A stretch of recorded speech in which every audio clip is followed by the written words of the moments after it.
পূৰ্ণাংগ ৰূপত আমাৰ আঞ্চলিক কমিটিখন নাছিল গতিকে আমি ইয়াতে আমাৰ নিৰ্বাচনটো আমি বেয়া হ'বলগীয়া হ'ল আৰু সেইটো কাৰণে আপোনালোকে ফলাফল দেখিলে যে আজি নিলপত যদি আৰু অলপ ভাল হৈ যোৱা হ'লে চাগে আমি ৰাইজৰ দলৰ পৰা এজন জিলা পৰিষদ পালোঁ হয় আৰু আমি দুখীয়া মানুহৰ কাৰণে কাম কৰিব পাৰিম আজি বিজেপি হওক বা কংগ্ৰেছ হওক তেখেতলোকে কেতিয়াও দুখীয়া মানুহৰ কাৰণে কাম নকৰে স্বাধীনতা ৭৭ বছৰৰ পৰা তেখেতলোকে ক্ষমতা দখল কৰি আছে আজিলৈকে কিন্তু আমাৰ জ্বলন্ত সমস্যা হওক ৰাজনৈতিক সমস্যা হওক কোনো সমাধান হোৱা নাই গতিকে আমি আমাৰ সমস্যাবোৰ ৰাজনৈতিকভাৱে সমাধান কৰিবৰ কাৰণে আমি ৰাইজৰ দলটো জন্ম দিছোঁ আৰু আপোনালোকে জানে আমাৰ দলৰ সধাৰ সভাপতি অখিল গগৈ ডাঙৰীয়াই সমগ্ৰ অসমত ঘূৰি আছে আৰু তেখেতে কৈছে যে মোক সহযোগী বিধায়ক প্ৰয়োজন আছে বিধানসভাত আমাৰ সমস্যাবোৰ কথা ক'বৰ কাৰণে যেনে আমাৰ বাংলাদেশী সমস্যা আমাৰ কৃষকৰ সমস্যা আমাৰ জ্বলন্ত সমস্যা যিকোনো সমস্যা আজি অখিল গগৈ ডাঙৰীয়া বাহিৰে এজন বিধায়কৰ বিধানসভাত গৈ এই কথাখিনি উপস্থাপন নকৰে অসমৰ একমাত্ৰ বিধায়ক একমাত্ৰ বিৰোধী বিধায়ক যিগৰাকীয়ে গৈ অসমৰ সমস্যাবোৰ তেওঁ নিজৰ সমস্যা লিখাকে উপস্থাপন কৰে কিন্তু দুখৰ কথা ৰাইজৰ দলৰ কেৱল এজন বিধায়ক তেওঁ সময় পায় 2 মিনিট গতিকে তেওঁ শান্তিৰে কথাখিনি ক'বৰ কাৰণে সুযোগ নাপায় বা চৰকাৰী পক্ষই সুযোগ নিদিয়ে গতিকে আমাৰ দায়িত্ব হ'ব আমাৰ নৱগঠিত চিচিবগা সমষ্টিৰ সমূহ ৰাজ্যৰ দায়িত্ব হ'ব আমাৰ ৰাইজৰ দলৰ কৰ্মীসকলৰ দায়িত্ব হ'ব যে আমি অখিল গগৈ ডাঙৰীয়াক এজন সহযোগী দিব লাগে আৰু সেই সহযোগী গৰাকীয়ে গৈ অখিল গগৈ ডাঙৰীয়াৰ দৰে গৈ কাম কৰিব অসমৰ একমাত্ৰ আঞ্চলিক ৰাজনৈতিক দল যি দলটো দ্ৰুত গতিত অসমত বিকাশ হৈছে প্ৰতিদিনে ৰাইজৰ দললৈ হাজাৰ হাজাৰ মানুহ আহিছে প্ৰতিদিনে ৰাইজৰ দলত যোগদান কৰি আছে আৰু আমি বিগত এসপ্তাহ প্ৰতিদিনে ৩-৪খনকৈ মিটিং কৰিছোঁ যোগদান কাৰ্যসূচী ৰাখিছোঁ মানে মানুহে আমালৈ আশাৰে বাট চাই আছে গতিকে আমি মানুহৰ ওচৰত যাব খোজোঁ আজি আপোনালোকৰ দায়িত্ব হ'ব যিহেতু ইয়াতে আমাৰ যি কমিটিখন হ'ব আপোনালোকৰ দায়িত্ব হ'ব যে নিলক পঞ্চায়তৰ 10টা ৱাৰ্ডত আমাৰ 10খন আমাৰ শাখা কমিটি গঠন কৰা আৰু প্ৰত্যেকটো অঞ্চলৰ ৰাইজৰ দলৰ কমিটি থাকিব আৰু ৰাইজৰ দলে ২৬ৰ নিৰ্বাচন চিচিবগা সমষ্টিত খেলিব এইটো নিশ্চিত ইতিমধ্যে অখিল গগৈ ডাঙৰীয়া ঘোষণা কৰিছে গতিকে আপোনালোকে এবাৰ নতুনক সুযোগ দিবৰ কাৰণে আমাৰ যিবোৰ নতুনত্ব আমি দুৰ্নীতি বিৰোধী সংগ্ৰামখন গঢ়িবৰ কাৰণে আজি আমাৰ যিবোৰ সমস্যা এই সমস্যাবোৰ সমাধান কৰিবৰ কাৰণে আপোনালোকে ৰাইজৰ ওচৰলৈ যাওক মানুহক আপোনালোকে আমন্ত্ৰণ কৰক যে আহক এবাৰ ৰাইজৰ দল কৰি চাওক অখিল গগৈ ডাঙৰীয়া সকলোৱে চিনি পায় অখিল গগৈ ডাঙৰীয়াৰ নেতৃত্বত গঠন হোৱা ৰাইজৰ দলটো আমি কৰি চাওঁ এবাৰ অখিল গগৈ ডাঙৰীয়াক সুযোগ দিওঁ আমি কংগ্ৰেছক দিলোঁ বিজেপিক দিলোঁ তেওঁলোকেতো একো নকৰিলে আমাৰ কাৰণে তেওঁলোকে কেৱল লুণ্ঠন কৰি আছে দুৰ্নীতি কৰি আছে আজি বিদেশী নামত কেনেকুৱা ৰাজনীতি কৰি আছে আজি তেখেতলোকে গৰু গাহৰি ৰাজনীতি কৰে শেষত গৰু চোৰ ওলালেগে তেখেতলোক আপোনালোকে নিউজত পাই আছে নহয়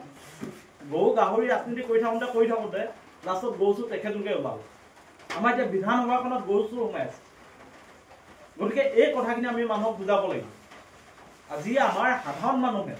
গৰু পুহিব নোৱাৰে আজি সাধাৰণ মানুহে গৰু পুহি পিনি বিকিব নোৱাৰে যিখিনি আমাৰ গৰু বিক্ৰী কৰা বন্ধ কৰি দিলে গৰু খোৱা বন্ধ কৰিছে মানে বিক্ৰী কৰা বন্ধ কৰিছে গৰু বজাৰ বন্ধ কৰি দিছে আৰু সেই গৰু চোৰ এতিয়া ভিআইপি গৰু চোৰ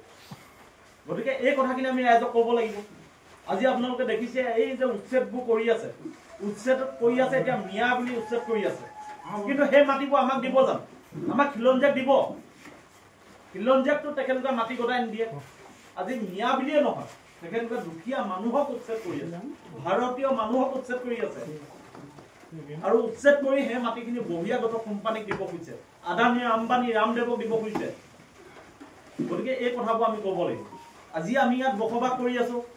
আমাক এদিন উচ্ছেদ নকৰিব কি মানে আছে কাইলৈ যদি আদানীয়ে যদি আমাৰ এই অঞ্চলটো ধুনীয়া দেখে ইয়াত তেখেতৰ লাভ হ'ব বুলি ভাবে তেওঁ যদি ইয়াত ইণ্ডাষ্ট্ৰী বহাব পাৰিব বুলি ভাবে তেতিয়াহ'লে হিমন্ত বিশ্ব শৰ্মা ডাঙৰীয়া এনেকুৱা এজন ব্যক্তিয়ে তেওঁ আমাৰ এই অঞ্চলৰ মাটিখিনিও তেওঁ গোটাই দিব গতিকে ইয়াৰ বিৰুদ্ধে আমি সজাগ আৰু সচেতন হ'ব লাগিব আহিবলগীয়া ভয়াৱহ যি পৰিস্থিতি তাৰ প্ৰতি আমি আগতীয়াকৈ সজাগ হ'ব লাগিব আজি চাওক কৃষক মুক্তি সংগ্ৰাম সমিতিয়ে কিমান দিনৰ পৰা 2005 চনৰ পৰা বৃহৎ নদীবান্ধ নালাগে বুলি কৈছিল NSPC যি বৃহৎ নদীবান্ধ নিৰ্মাণ কৰি আছে এই নদীবান্ধটো ভাঙি দিবলৈ কৈ আছিল আজি কেন্দ্ৰীয় চৰকাৰে নিজে স্বীকাৰ কৰিছে যে এই NSPC বৃহৎ নদীবান্ধটো বিশেষজ্ঞ কমিটি যি তেখেতলোকৰ প্ৰতিবেদন আছিলে এই প্ৰতিবেদনক অৱজ্ঞা কৰি বনোৱা হৈছিল বিশেষজ্ঞ কমিটিয়ে কৈছিল যে এই নদীবান্ধটো সুৰক্ষিত নহয় ভাগি যাব পাৰে আৰু আজি কেন্দ্ৰীয় চৰকাৰে নিজেই স্বীকাৰ কৰিছে এতিয়া আপোনালোকে নিজেই ভাবক যদি এই নদীবান্ধটো ভাঙি যায় নামনি অংশত বাস কৰা মানুহৰ কি হ'ব আপোনালোকে নাভাবিব অকল গোগামুখতে প্ৰভাৱ পৰিব ইমানেই ডাঙৰ নদীবান্ধ যে আমাৰ 3খন জিলাত এই নদীবান্ধৰ প্ৰভাৱ পৰিব আমাৰ এই অঞ্চলতো প্ৰভাৱ পৰিব কাৰণ পানীটো ব্ৰহ্মপুত্ৰত পৰিব ব্ৰহ্মপুত্ৰৰ পানী যেতিয়া বাঢ়ি থাকিব উপনদী আহি গোটেই যোৰহাটৰ পৰা ধৰি মাজুলী লখিমপুৰ ধেমাজি চব বুৱাই পৰিব গতিকে এই কথাখিনি আমি আগেই অনুভৱ কৰিছিলোঁ কৃষক মুক্তি সংগ্ৰাম সমিতিয়ে অনুভৱ কৰিছিলে অখিল গগৈ ডাঙৰীয়াই অনুভৱ কৰিছিলে আৰু সেইটো কাৰণে মানুহক সজাগ কৰিছিলে আজি চাওক বাস্তৱ কেন্দ্ৰীয় চৰকাৰে স্বীকাৰ কৰি লৈছে যদিও অঘটন ঘটে এতিয়া কেন্দ্ৰীয় চৰকাৰে দায়িত্ব ল'ব নাই এই নদীবান্ধটো কংগ্ৰেছে নিৰ্মাণ কৰিছিল বিজেপিয়ে ইয়াৰ বিৰুদ্ধে প্ৰতিবাদ কৰিছিল শেষত বিজেপি চৰকাৰ আহিল বিজেপি চৰকাৰে আকৌ এই নদীবান্ধটোকে নিৰ্মাণ কৰিছিল আজি চাওক এবাৰ কৃষকৰ অৱস্থা কেনেকুৱা খৰাং বতৰৰ কাৰণে মানুহে খেতি কৰিব পৰা নাছিল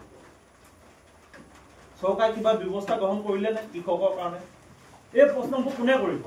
আজি বাংলাদেশী সমস্যা আজি স্বাধীনতা ৭৭ বছৰ অতিক্ৰম কৰাৰ পিছতো বাংলাদেশী সমস্যাটো সমাধান নহয় এই কথাবোৰ কোনে ক'ব ৰাজনৈতিকভাৱে সমাধান কোনে কৰিব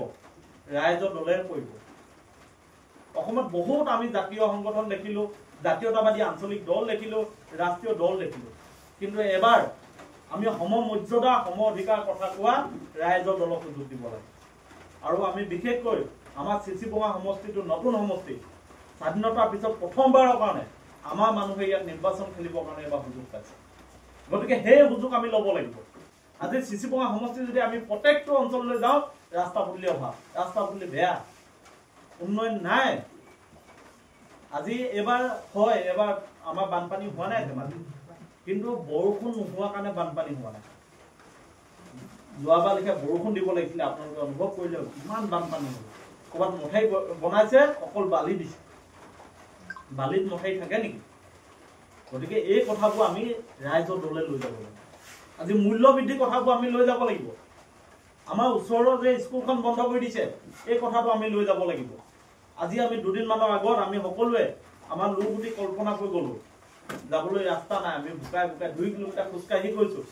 তাৰ যিখন চৰকাৰী স্কুল আছে স্কুলখন বন্ধ কৰি দিছে অংগনবাদী কেন্দ্ৰটো বন্ধ কৰি দিছে এই উঠি অহা ল'ৰা ছোৱালীকেইটা ক'ত পঢ়িব এই কথাবোৰ ক'বৰ কাৰণে আমাক মানুহ লাগে গতিকে এজন আপোচবিহীন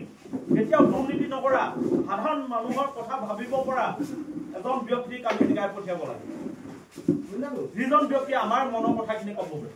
যিজন ব্যক্তিক লগ কৰিবৰ কাৰণে আপুনি বেলেগৰ পাৰ্মিশ্যন ল'ব নালাগে আমি সকলো মানুহে মানুহৰ ওচৰলৈ যাব লাগে আৰু মই আশা কৰিম ব্যক্তিগত হিচাপে যে নিলক পঞ্চায়তটোৱে আমাৰ যিসকল আমাৰ কৰ্মী আছে তেখেতলোকে যোৱাবাৰ যি পঞ্চায়ত নিৰ্বাচন প্ৰত্যাহ্বানমূলক হিচাপে ল'ব এইবাৰ আমি ইয়াত পৰাজয় হ'ল কি হ'ল আমি চিচিবঙাতকৈ ভাল কৰিম বাকী পঞ্চায়ততকৈ ভাল কৰিম বুলি যেতিয়া সিদ্ধান্ত ল'ব মই ভাবোঁ মানুহে যেতিয়া মনত এটা সিদ্ধান্ত লয় সেই সিদ্ধান্তটো কেতিয়াও পূৰ্ণাংগ কৰিব নোৱাৰা কোনো কথা নহয়